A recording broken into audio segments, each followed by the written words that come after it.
Welcome to Movement Memos, a TRUTHOUT podcast about organizing, solidarity, and the work of making change. I'm your host, writer and organizer, Kelly Hayes. Today, we are talking about abolishing the police. More specifically, we are talking about a new book from Mariame Kaba and Andrea Ritchie called No More Police, A Case for Abolition. It will be no surprise to anyone that I love this book. But I am really excited to be joined today by my friend Andrea Ritchie to explore some of the ideas in this incredibly important book, which Kirkus Reviews has called a brilliantly articulated plan to abolish the police. Andrea Ritchie is a Black lesbian immigrant survivor who has spent the last 3 decades documenting, organizing, advocating, litigating, and agitating around policing and the criminalization of Black women, girls, trans, and gender nonconforming people. She is the author of Invisible No More, Police Violence Against Black Women and Women of Color, and co-author of Say Her Name, Resisting Police Brutality Against Black Women, Queer Injustice, the Criminalization of LGBT People in the United States, and most recently, No More Police. Andrea co-founded the Interrupting Criminalization Initiative with Mariame Kaba, as well as the In Our Names Network, which is a network of over 20 organizations working to end police violence against Black women, girls, trans, and gender nonconforming people. Part handbook and part roadmap, No More Police is a book written by organizers for organizers. The book makes a case for abolition, outlining failures of policing and police reforms, but also presents us with a practical vision for remaking the world we live in. This is an expansive book that has chapter titles like How Do We Get There? Toward a Police-Free Future. And as an abolitionist organizer, I can tell you, this is a book that a lot of us have been waiting for. No More Police also addresses some of the tensions that often arise in abolitionist organizing, like concerns around personal safety, or whether to demand the imprisonment of killer cops.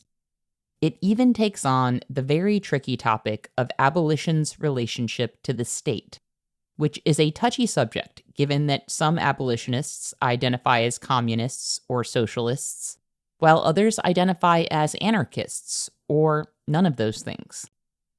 My conversation with Andrea about this book went deep, so today we are going to talk about policing, language, and safety. And in 2 weeks, you will be hearing from us again about the relationship between abolition and the state, abolitionist futures, and more. The first thing I really want to dig into today is how this book tackles language and how the media shapes our ideas about who cops are and what they do. As Andrea and Mariame write in No More Police, it's not simply that we can't imagine a world without police, but that we are disciplined into not having that imagination through Copaganda, propaganda favorable to law enforcement that inundates mainstream media.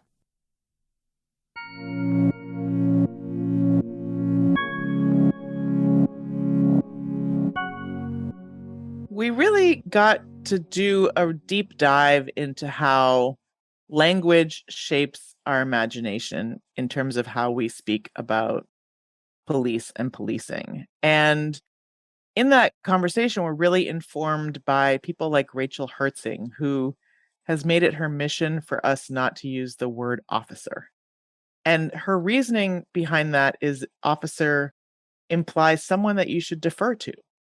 And there's so much deference to police around everything to do with public safety. What they say is taken as gospel without question, without requiring proof of concept, without requiring any kind of accountability for when what they're saying actually doesn't line up with the facts or people's experiences.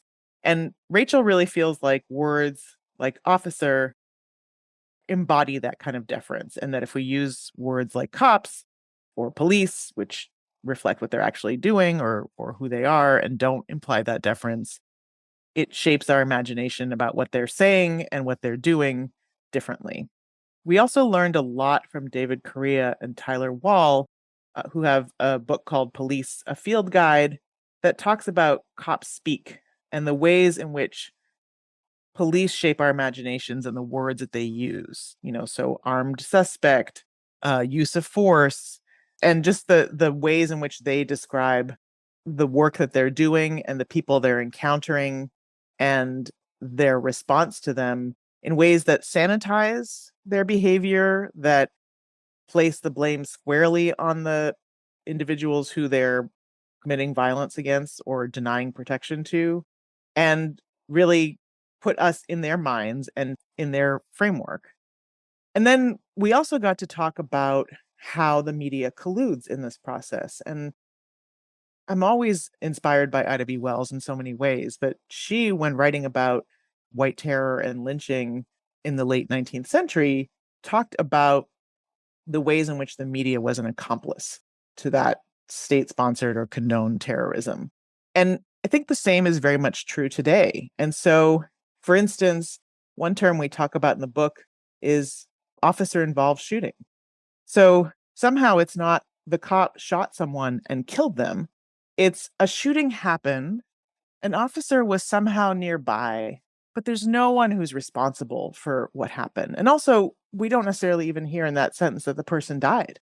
And we certainly don't hear in that sentence how they died, how painful it was, the consequences and impacts on their families and communities, or any question whether that was the appropriate response at all. And so there's been a lot of conversation lately about Copaganda and the ways in which TV shows like Law and Order or even Paw Patrol or Cops sort of shape our imagination about what police are and what they do.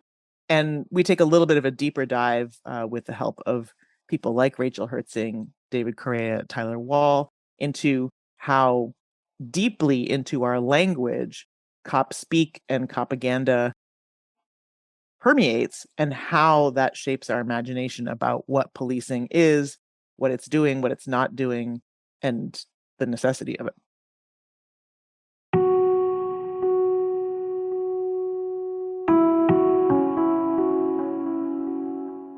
One recent consequence of Copaganda is that many media outlets have regurgitated fear-mongering about rising crime rates in the face of fascist violence.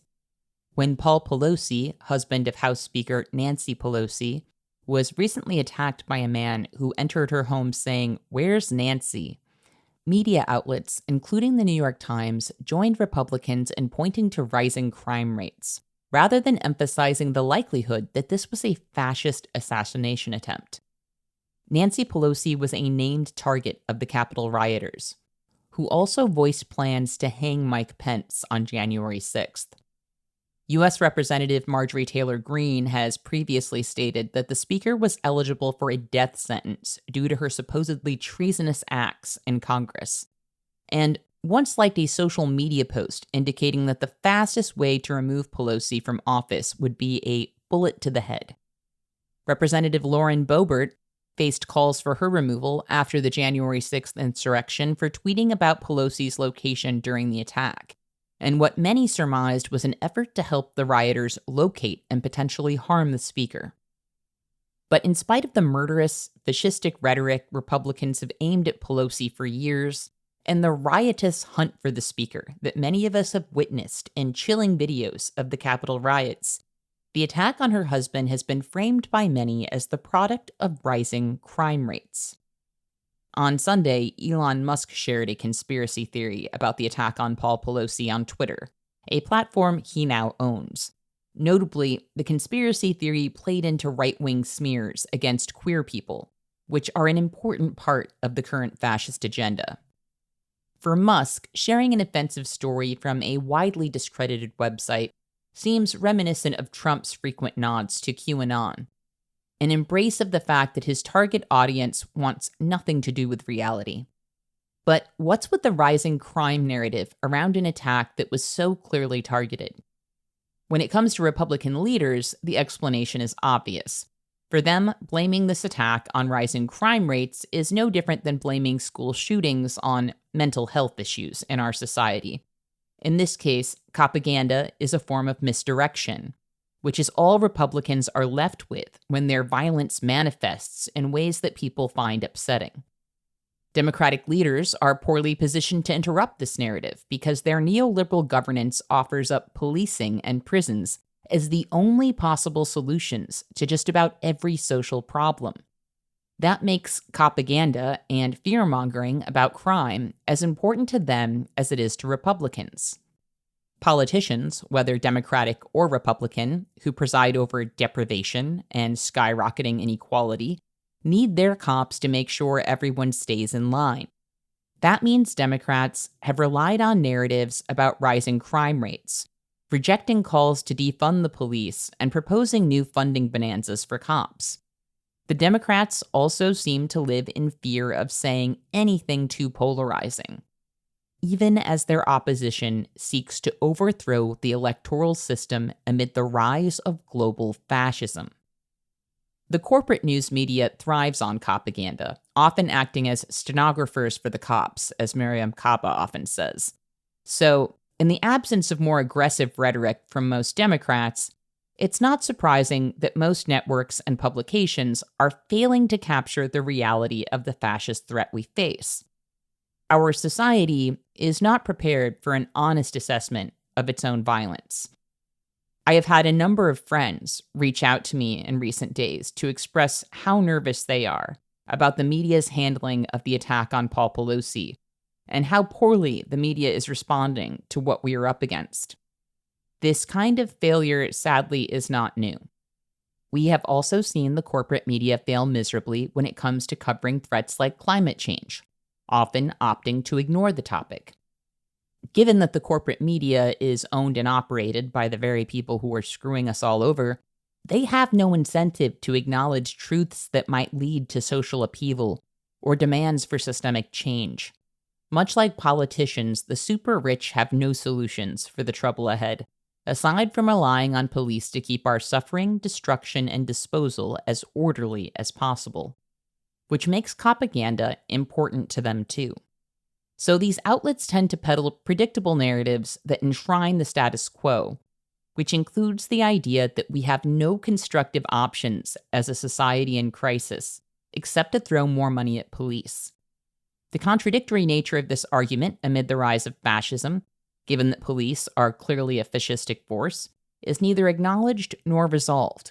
It cannot be, because neither Democrats nor the corporate press have any framework in which they can name these truths, while also maintaining the status quo.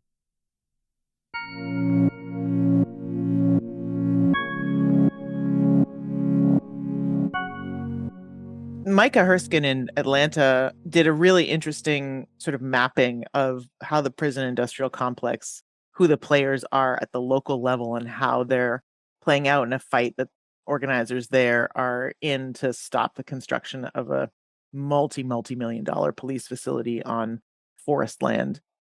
And, he mapped how the police foundation and the police union and police officials are connected to the Atlanta Journal-Constitution, which is, the paper of record in Atlanta and probably frames itself as, mainstream and perhaps slightly even, liberal. But there's a way in which the relationships between police as political actors and the mainstream media are not visible. And we need folks to do as Micah did. And there's a resource that he created that's available on the Interrupting Criminalization website to map exactly how police as a political force are shaping mainstream media, not just in the press conferences they're having, but in the relationships between their foundations, their unions, their officials, and the media.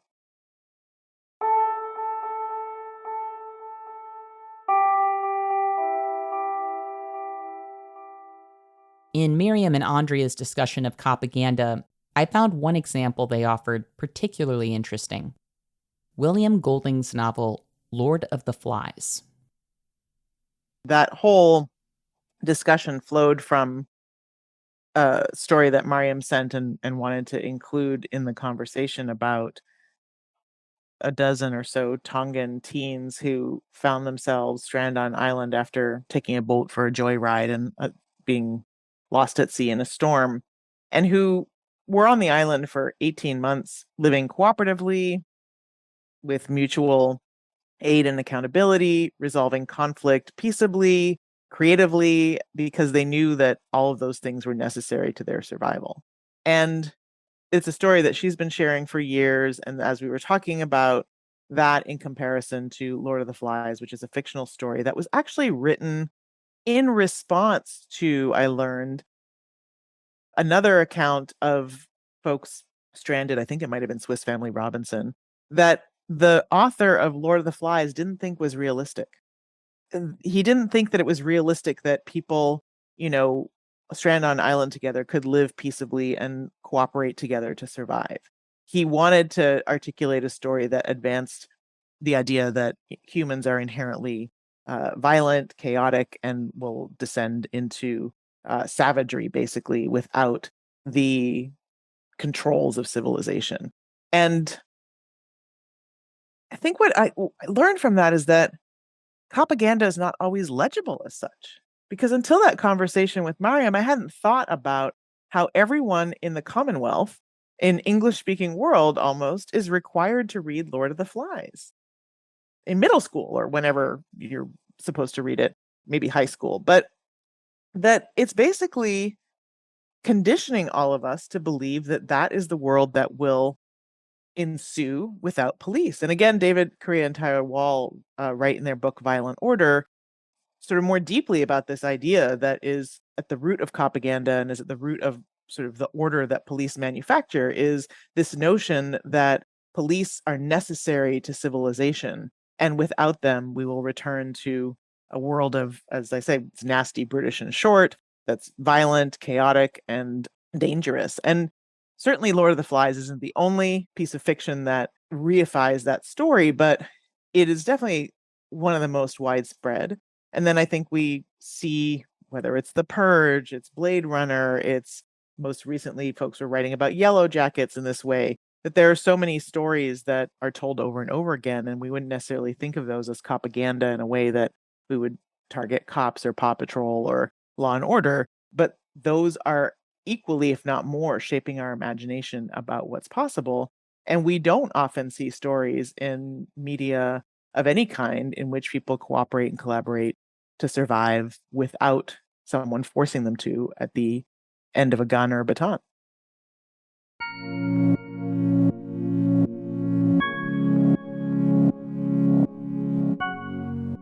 It's so important for us as organizers to understand that just about every imagination we encounter has been forced through a gauntlet of narratives about how fundamentally cruel and dangerous other people are, and how screwed we would all be without police around us to keep us safe. But as Andrea and Mariame document in their book, a New York Times investigation based on data collected by police found only 1% to 4% of police calls are for serious violent crime, like homicide, rape, or robbery. When police do respond to such calls, they find the person responsible a mere 1/4 of the time. Arrest and conviction rates are even more abysmal. But we have been socially programmed to believe in the necessity of police. I was reminded of that reality as I stood in a park over the summer when I addressed a group of mostly Black and brown junior high and high school students in a conversation about police and prison abolition.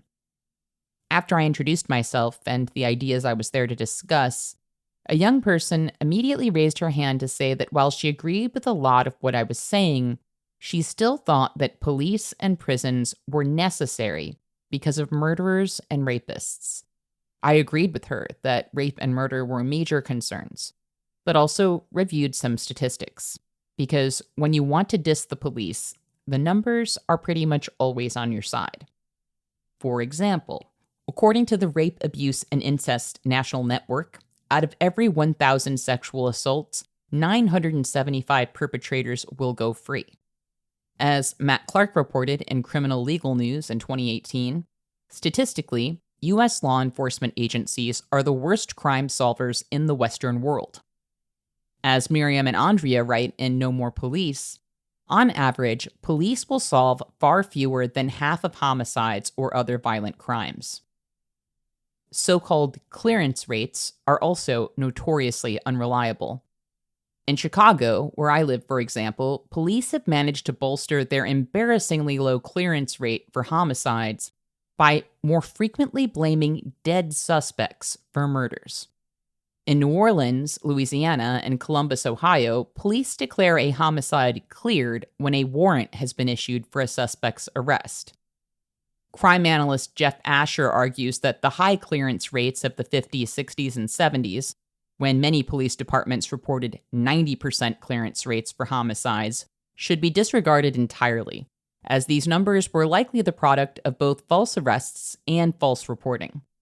So the problem isn't that police have gotten worse at catching killers, but rather that this was never a core function of policing or something that cops were terribly good at. After reviewing some statistics with the young people, I asked them how the numbers matched up against their own experience. Were the police preventing violent crimes or creating safety in our neighborhood? Did seeing police make them feel safe? The sense of recognition on some of their faces pained me. On some level, some of them already knew the police were not there to protect them, but we all want to believe a panic button exists, and that if something bad happens, we can hit that panic button, and that we might be helped. I tried to explain to those young people that we do need those mechanisms, and that people are creating and sustaining modes of safety every day within their own communities, just as we always have. The young people I spoke with that day were pretty open-minded, but in my experience, young people often have more flexible imaginations than those of us who have been inundated with Copaganda for decades.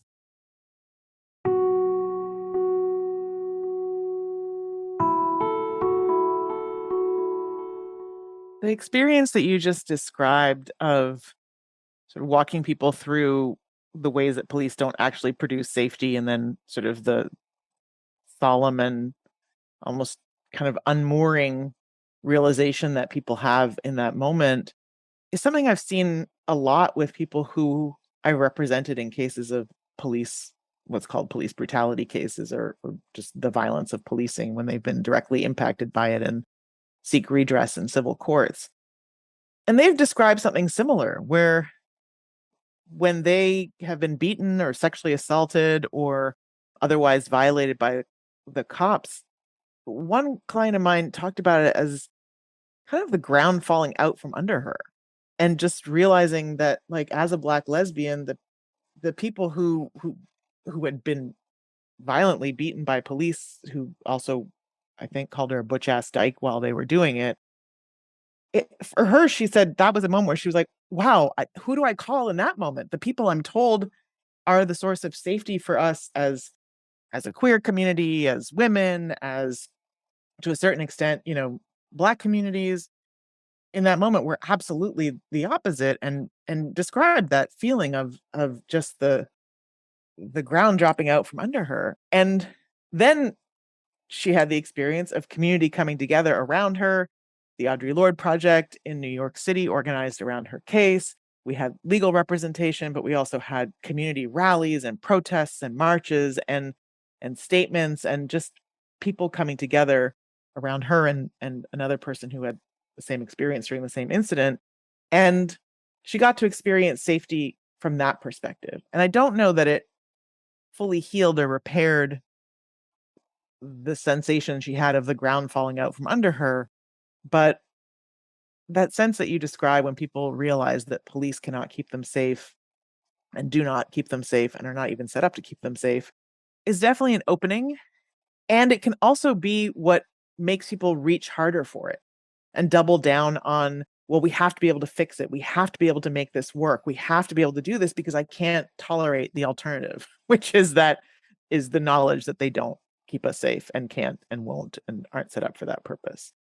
So we really need to, as organizers, seize that opening and invite people into this conversation about what safety is. And the first thing I think we have to do is help people see how they are creating safety for themselves and each other, and what kinds of things will increase their sense of safety and well-being: housing, healthcare, connections with people in community, the knowledge that if you need something, if you fall sick with COVID, if you fall down the stairs, if you just can't go out that day to get food, someone might check in on you, someone will help you get what you need, someone will check on you by phone and talk to you if you're feeling low. And to help people see how they're already creating safety in their lives or creating more safety, and where if we had more of the resources, more of the relationships, more of the skills, more of the infrastructure that creates a community of collective care, the closer we'll get. So I think that's one piece. I think the second piece is, and this again is a moment where, Mariame really brought this to our conversations in the book and blew my mind open, was, this notion that safety is just relative. It's relative to the resources you have, the relationships you're in, the conditions that you're living in, but it's not an absolute. You can't achieve perfect safety. And that's what the cops try and sell us. And that's what capitalism tries to sell us, but somehow we never quite get it. So, we talk about it as kind of a protection racket, right? Where the cops come and say, give us your money, we'll give you safety. And then turns out safety is not possible. So they come back and they say, give us more money and we'll give you safety. And they just keep coming back saying more, more, more, more, more. You'll never get it until you give us more. And it's the realization that safety is relative and something we create ourselves and with each other collectively that can break us free of that cycle and of that protection racket. We talk about a couple of things around that. We talk about abolitionist conceptions of safety, which is not something that someone can sell you, but in fact is something that you build together. We talk about the relative nature of safety in a film called the Giverny Project, in which a filmmaker just stood in Harlem and asked Black women if they felt safe in that moment as they walked by.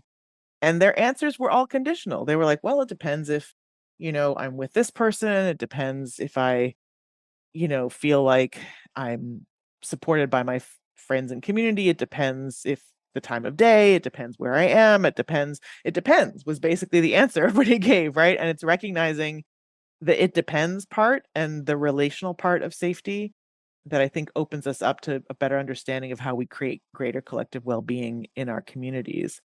And then recognizing we'll never achieve it. And Mariam introduced me to this quote from James Baldwin from his last interview, where he was like, look, we can think that we're safe, but all of us are just out here whistling in the dark.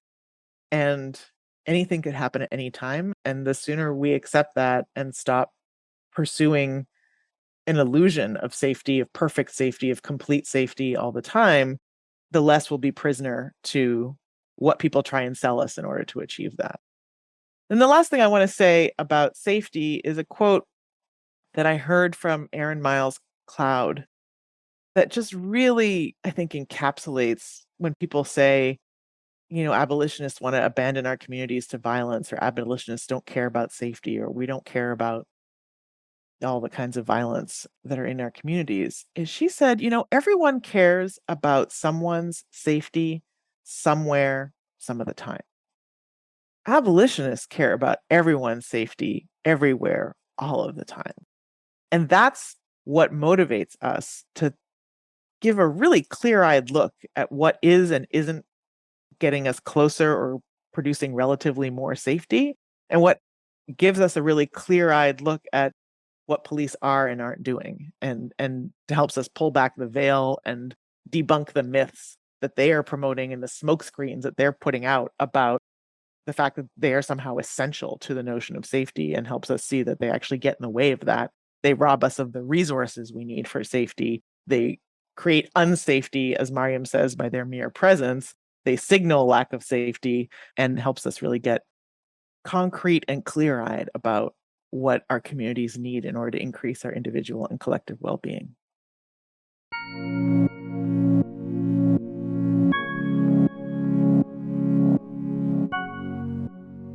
I could not agree with Andrea more. Knocking down people's illusions about police is not enough. Because when we leave people grasping for answers, they will often grasp for some version of what they already know. And that means they will be vulnerable to notions that if we only throw more money at this failed mechanism, it will finally save us. We have to invite people into the work of creating solutions, and we have to share examples of how that's happening and invite people to consider what they are already doing in their own lives to create safety. One young activist I talked with after the fall of Roe told me about how she and other students had worked to crowdfund abortions for classmates in need when she was in high school. On a number of levels, getting that care was a safety issue, but it didn't always work out because the efforts of these young people were not supported by the system or the adults in their lives.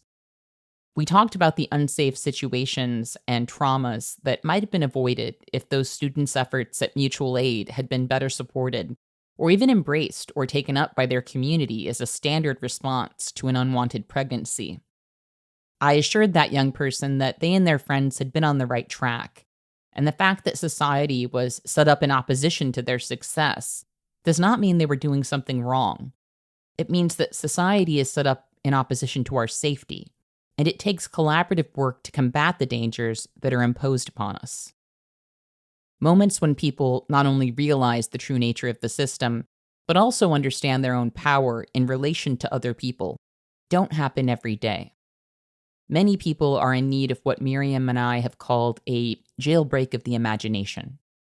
I often talk about someone who responded to a Twitter thread I wrote some years ago, explaining how little police actually assist people in crisis, and how actively dangerous their presence can be for some of us. Someone replied that they understood everything I was saying, but that if they get robbed or attacked, they wanted there to be someone for them to call.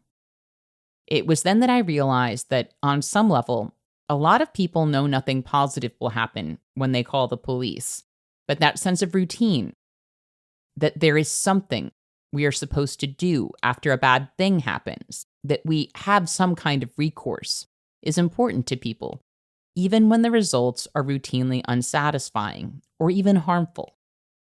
I often find that, for some people, experiencing the reality of solidarity is the only thing that has the power to interrupt these cycles.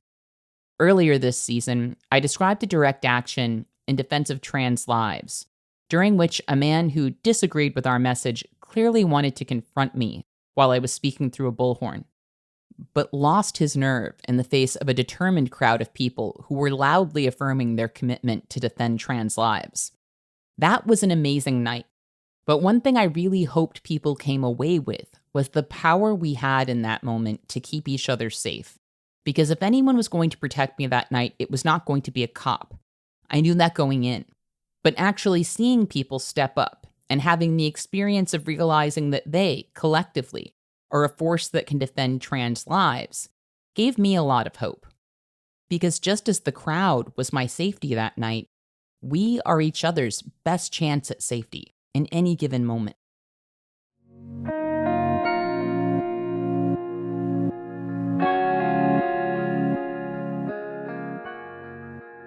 Even police research shows that most of the time, even when in those situations where it's a robbery in progress or whatever, they don't call the police first. They call someone else, a friend, a neighbor, an insurance company if the thing has already, happened. And it's part of research around police response times and whether, shortening the response time, makes a difference in resolving what they label as crime. So it's sort of hidden in this research that basically it doesn't make a difference. The response time doesn't make that much of a difference because people are calling someone else first. And that basically, usually the cops get there, whatever has happened has happened. And either people were able to call someone to assist them or they weren't. That was closer by, that was nearby, or someone was present nearby.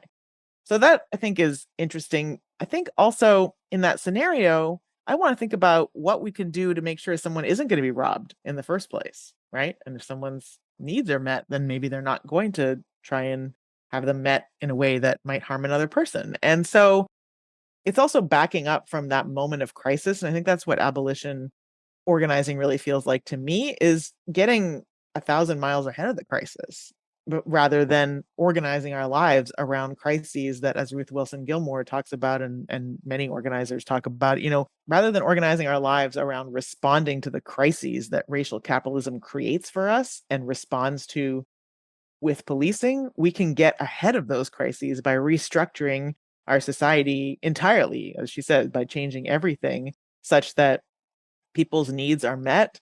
We have the skills to de-escalate and respond to conflict, and we have the skills to prevent, intervene in, interrupt, and heal from violence.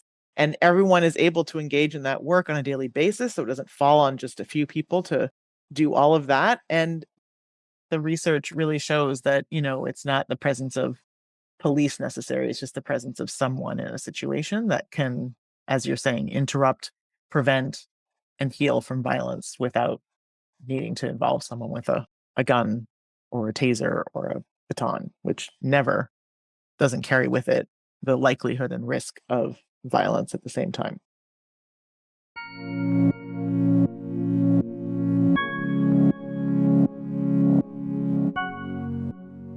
I am just going to briefly interrupt us with your weekly reminder that TRUTHOUT is a nonprofit news organization that only exists because of listeners and readers like you.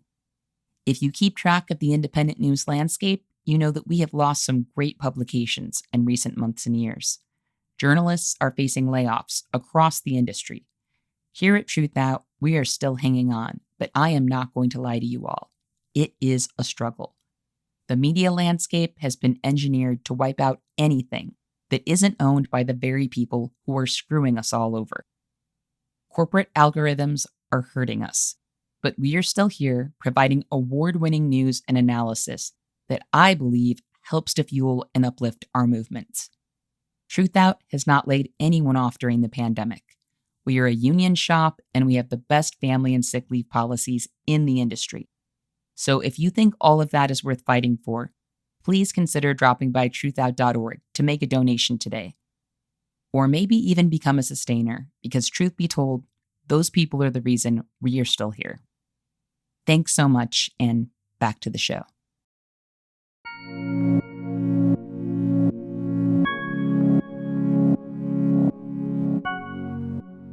When it comes to interrupting and preventing violence, I have already spoken to the inadequacy of Democrats and why they cannot acknowledge any of the facts about policing that we are discussing here. But we would be remiss if we didn't also address the Biden of it all. Oh my God. I Biden makes my head explode and has been since 1994, and he just keeps being Biden. It could not have been more fortuitous in terms of timing that on the day that Biden made an announcement that he was going to pour yet another 1.3 billion into police and put another 100,000 cops in our streets and neighborhoods, that was the same day that no more police came out. And so the response is there. And it really just starkly highlighted that we are contending for power and fighting around two dramatically different visions of the world, right? One is where wealth is increasingly concentrated, and the line around diminishing resources available to the rest of us will be increasingly and more tightly and more violently policed. And a world that we were just talking about, in which everyone's needs are met. People have everything that they need to not just survive, but thrive and to reach their highest human potential. And we all have the skills and capacities and desires and imaginations to respond to the problems we face in ways that reflect Black feminist politics of collective care. And so it feels like that day was a day when the two visions were being sort of starkly juxtaposed in the world. And also, given his speech, I think later that day, claiming to be anti-fascist, was just irony upon irony. You can't claim to be anti-fascist while fueling fascism by pouring more and more money into policing. And it's not just that there are an alarming, to many people, number of cops who are Proud Boys and Oath Keepers and members of explicitly white supremacist and pro-fascist organizations. Is that, as you just said, the premise of policing is sorting people into deserving, undeserving, and sorting people into people who are deemed criminalized and people who are not, doing that in ways that absolutely manufacture and reinforce a social order that is racialized, gendered, sexualized, and organized around a fascist notion of nation state. You're giving these 100,000 cops the discretion to manufacture that order with violence and impunity. And you're also fueling fascism, as you just said, by robbing communities of resources and then creating fertile ground for the right to organize people who have been robbed of resources into blaming and criminalizing the same people that the cops are targeting. And instead of creating a fertile ground for us to imagine and enact ways of being that reflect collective care and a common purpose of surviving this moment. Under the pretense of, fighting fascism, Biden and the Democrats are creating conditions in which fascism can flourish and thrive, and conditions in which people can organize someone to believe that Black people in a top supermarket in Buffalo are the source of their problems and the deprivations that they're experiencing, and not the people who are organizing them to go enact violence. And it's one of the many things I really appreciate about Movement Memos is that you are creating the conversations that help us to really get sharp around that, not only in our understanding of it, but also how we're talking about it. And it also has to infuse how we organize. So, for instance, the Democrats can't claim to be pro-choice and then pour $1.3 billion into the police who will enforce abortion bans and criminalize pregnant people and people seeking to end pregnancies. They can't claim to be pro-labor and pour $1.3 billion into police who then crack down on organizers. They can't claim to be pro-environment and then pour $1.3 billion into police who will crack down on water protectors. You can't keep pouring money into police coffers instead of people's pockets and meeting the needs of folks, including, this is most outrageous, that pandemic relief is going into police pockets, which was part of Biden's plan, which is just outrageous. And you were talking earlier about how the media is complicit in Copaganda. It's also so complicit in the just genocidal policies that the government is enacting right now around the pandemic by not reporting on the fact that we're experiencing more deaths, COVID-related deaths now than at the height of the pandemic, that we are experiencing a mass disabling event, that we are all literally being sacrificed on the altar of capitalism. And then adding insult to injury, the funds, the resources that are being named as responsive to that are being funneled to police, and there's just no question that that's how we should respond to the crisis created by the pandemic, the climate, the economy, and the combination of them. So I just, yeah, rant complete.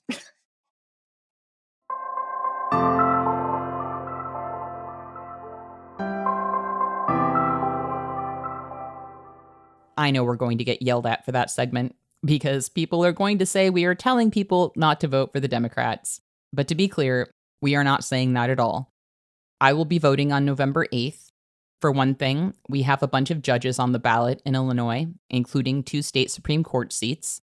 And I also believe in casting defensive ballots to slow the march of fascism. But for all the reasons Andrea just explained, I do not believe we can afford to view the Democrats as a force against fascism. A fascist mass movement must be countered by an anti-fascist mass movement. So I will be voting. But I hope people understand that voting is not even, as I have heard some people say, the bare minimum. In the scope of my personal political life, it amounts to running a quick errand. But I do urge people to assess what's on the ballot in their area, no matter how fed up you are with establishment Democrats, because we have a lot of people to protect and a lot of ground to defend right now. And local races, like judicial races, ballot measures, school board races, and city council seats are more important than ever. There are fascists fighting to seize just about every level of governance, and we need to push back against those advances. If you are not in the know about local races, I recommend looking for voting guides from organizations you trust. In Chicago, I tend to rely on the Girl I Guess voting guide and Injustice Watch's Guide to Judicial Candidates. When it comes to non-electoral political matters, I also rely a lot on guides and toolkits. Several of my favorite resources that have appeared in the last couple of years come from an initiative Andrea co-founded called Interrupting Criminalization. Those of you who check the show notes of our episodes for organizing resources will probably be familiar with that name because I regularly recommend their toolkits and reports as resources for organizers.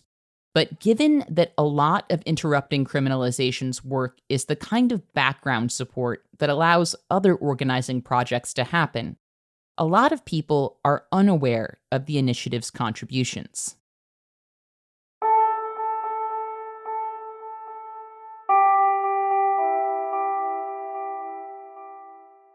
Interrupting criminalization is we weren't very creative with the name. We want to support organizing to interrupt criminalization, and particularly criminalization of Black women, girls, queer, and trans folks. So we definitely look at criminalization through the lens of race, gender, and sexuality, disability, class, nation.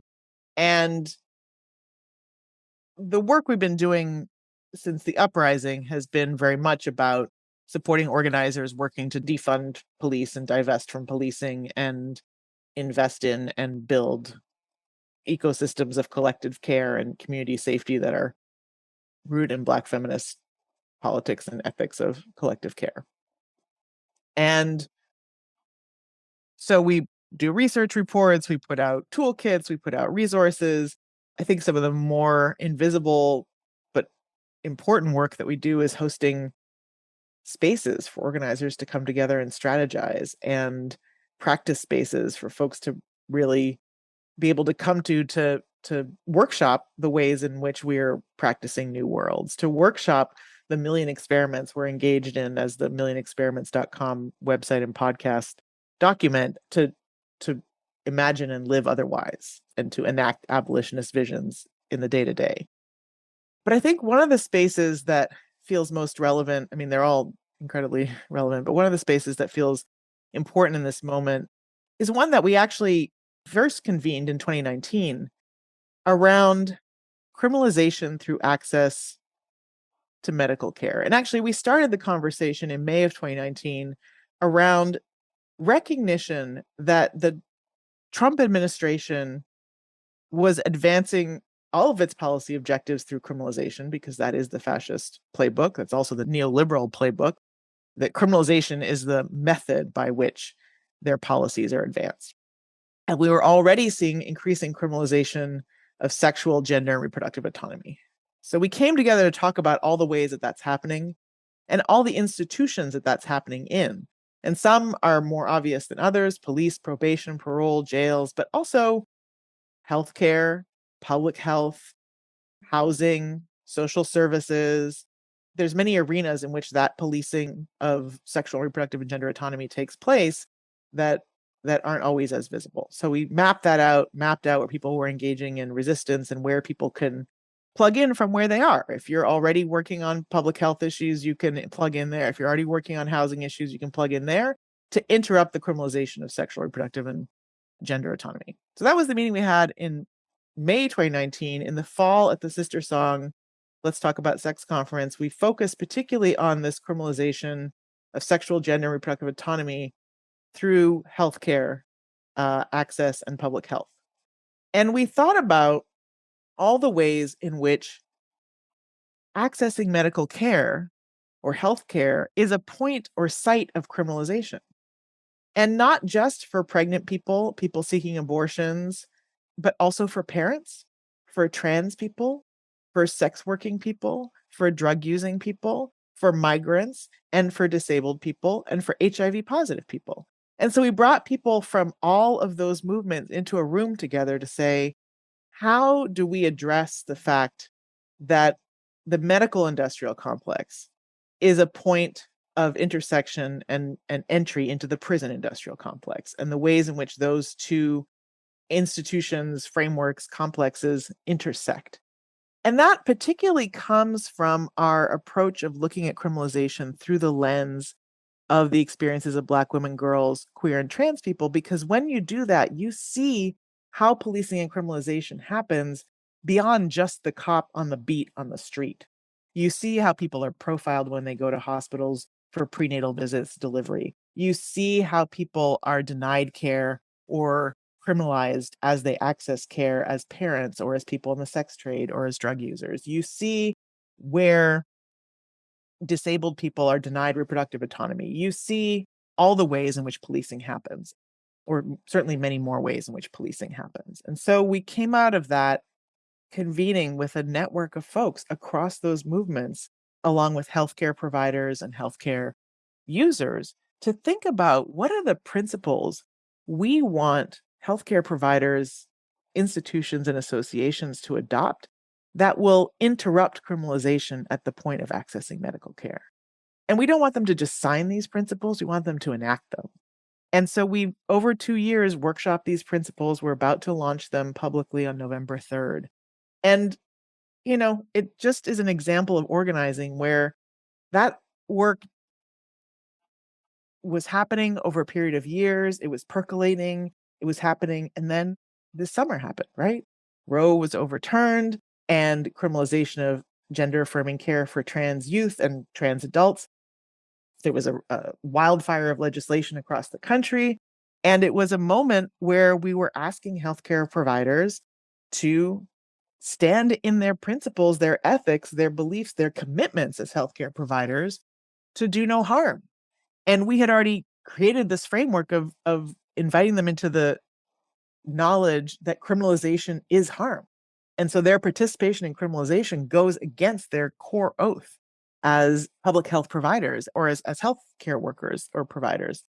And so we were ready, and we released 2 documents in the last 6 months around how fights against criminalization are fights for reproductive, sexual, and gender autonomy, and fights for reproductive, sexual, and gender autonomy and access to sexual, gender, and reproductive health care need to be involved in a larger fight against criminalization. So, that's what organizing is that you continue to build across movements. You continue to move from where you are, but in coordination. And you continue to build the analysis and the tools and the frameworks necessary so that when a moment erupts like 2020 or like the current moment around the abortion ban spreading across the country and the trans healthcare ban spreading across the country, you have the frameworks ready, you have the ways for people to plug in, you have possibility for people to resist. So that's what we're trying to create at Interrupting Criminalization is those resources, practice spaces, supports, frameworks, and cross-movement conversations. And I just want to say again, if we're resisting fascism, we can't be in silos. We can't be in, oh, I'm only fighting over here for my right to have an abortion, and I don't actually believe in trans people's rights to access healthcare that affirms their gender or frankly their right to exist. You can't do that and effectively fight fascism. It's the same fight. It's literally the state telling you what you can and can't do with your body, and doing that along the axes of race, gender, and sexuality. It's patriarchy in operation. You can't fight patriarchy only from one place and not understand how it operates across the board. And so I just really want to emphasize that. And I want to come back to the conversation around Democrats and criminalization, and to say that the people who are fighting for abortion care access have to be fighting against criminalization, and they have to be resisting this notion that we're going to pour $1.3 billion into more cops, because those cops are the ones who are going to be doing the things that you're trying to fight. And you have to also join in the fight for trans healthcare and sexual and reproductive autonomy across the board, because it's the same fight. And you have to fight against criminalization of drug users and pregnant people and parents, because it's the same fight. And against the criminalization of disabled people, migrants, HIV positive people, because it's the same fight. So that feels like some of the most powerful work that we're doing right now. And we're doing so many more other things, but it feels like maybe it's some of the most relevant too. the topics that you've been talking about here on Movement Memos.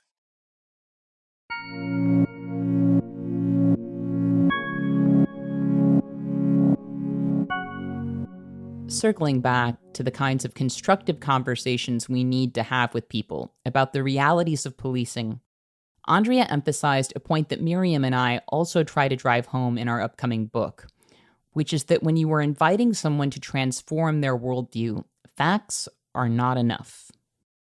I think in the conversation like the one that you describe about when you're having conversations with people in community about safety and how we create it, I think one mistake that we sometimes make and that we talk about in the book is that, yes, facts and figures are important and they play an important part in unmasking the myth, the lie that police produce safety. But we have to recognize that we're not just talking to people's heads. We're talking to people's hearts. And we're talking to the most basic human instinct to feel safer, at least. And so we have to learn how to speak to people's embodied experiences of safety and emotional experiences of safety. Just as we need people to divest financially from policing, we need them to divest ideologically, but also emotionally and spiritually from policing, including the ways that we enact it ourselves in our lives, in our families, in our communities, in the name of our own safety. And so that work feels important, and it feels important for us to really practice and highlight and continue to work from the place of how do we remind folks of when they've had embodied feelings of safety and how to create those more, and how do we create those embodied feelings together. And so that to me is the part around the million experiments, the practices, the small scale sort of how can we create safety in our building through a text thread? How can we create greater safety in our friend community by having, a phone tree? How can we create greater safety on our block by just knowing that, these 5 people will cop watch while these 5 people will de-escalate, while these 5 people will make sure people's material needs are met, because we need to feel it. We can't just talk about it. And I think that's something that a lot of us have been practicing over the course of the pandemic, prior to the pandemic, forever. And certainly your work and others who engage in mutual aid work and folks who are engaged in transformative justice across the country have been practicing it for decades. But I just want to name that there's only so far we go with facts and figures. And the notion that we just somehow we can shift the narrative by just the right combination of words, the right slogan, the perfectly placed op-ed in the Washington Post, like that's not how we're going to get where we're going. How we get where we're going is in relationship and in conversation with each other and in practice of safety and collective care with each other.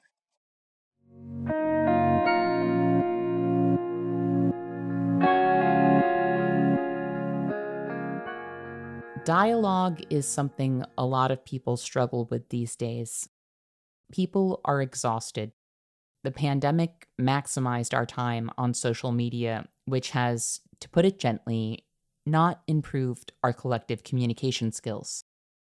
Some people seem to fully embrace the death cult of normalcy, while COVID continues to kill and debilitate people in a near maskless United States.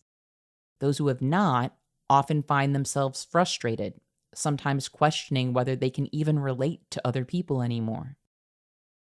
I see a lot of organizers who are normally outgoing and passionate about reaching people becoming more frustrated and resentful. The invisibilization of COVID as a social crisis is not happening in isolation. Because if people are putting up emotional walls that make them oblivious to an extra couple of thousand deaths per week from COVID, what else isn't getting past those walls? There's a sense of disconnection between people right now. We have a solidarity shortage, and we desperately need to reconnect. An issue like police or prison abolition, which is a marginalized perspective, might not seem like a unifying place to begin. But I would argue that it's an important one. Because to get our heads around the idea of abolishing the police, we don't just need to understand the violence of cops. It's important to understand what they are and what they actually do, but we also have to understand how much violence is erased when we frame violence within the scheme of cops and criminals. As Miriam and I discuss in our book, Let This Radicalize You, which will be out next year, when all of the death and violence around us is happening according to the dictates of the system, we are told that we are experiencing peace, and people often accept that characterization. We need to not only disturb that false peace, but also obliterate the illusions that maintain it. One of the many sections of No More Police that lends itself to that task is about homicide statistics and how they overemphasize the risk of experiencing violence for most people, since violence is concentrated in particular areas where the impacts of organized abandonment are most concentrated. But also underestimate our risk of preventable death, because the structural harms that are most likely to kill us are not considered homicides. Andrea and Mariame wrote, organized abandonment that manifests, for example, as lack of access to routine health care and healthy foods, unsafe employment, proximity to pollution, or evictions and foreclosures, produces very real increases in risk of premature death that are not reflected in homicide statistics. For instance, by some estimates, evictions directly contributed to more than 11,000 COVID deaths in the US in 2020 that were not counted as homicide. Homicide rates thus both overestimate the danger of being randomly harmed and underestimate the likelihood that we will experience preventable violence. Conversations around policing and prisons and what is considered violent or acceptable are crucial right now. We have been conditioned to ignore mass suffering and death, so long as these things happen within the social order we have been handed, as enforced by cops. Getting people to understand the violence of this system and how it affects them will require a shift in understanding about what constitutes violence. The true story of what we are up against has to overtake the illusions created by the news media, by shows like Law and Order, and novels like Lord of the Flies. We have to tell different stories, and we have to understand ourselves and one another as people with a greater potential to help each other than to hurt each other. We know there are people who would hurt us. I am all too aware of them. But that's exactly why, more than ever, we need to figure out who we can turn to in order to create safety in our lives. And we need to broaden those circles. I am so grateful for No More Police, which is an incredible tool for organizers and a book that I think is going to help light the way in our struggles. I am also incredibly grateful to Andrea Ritchie for making the time to talk with me. I always get so much out of our conversations, and I hope you all did as well, because you will be hearing from us again in 2 weeks when we talk about abolition and the state and abolitionist futures. Thank you for doing this with me, Andrea, and for all that you do. I also want to thank our listeners for joining us today. And remember, our best defense against cynicism is to do good and to remember that the good we do matters. Until next time, I'll see you in the streets.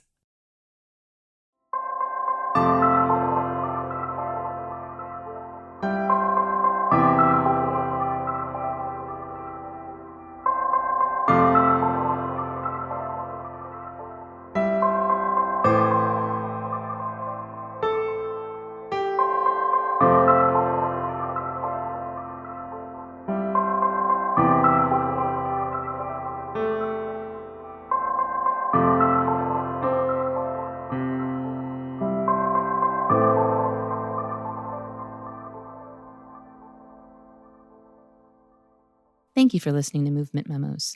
This show wouldn't exist if it weren't for TRUTHOUT, and TRUTHOUT's independent news and commentary wouldn't exist without listeners and readers like you. We have no paywalls, no corporate sponsors, and no ads, except for fundraising appeals like this one. So if you can and would like to support our work, please consider dropping by truthout.org to make a donation today.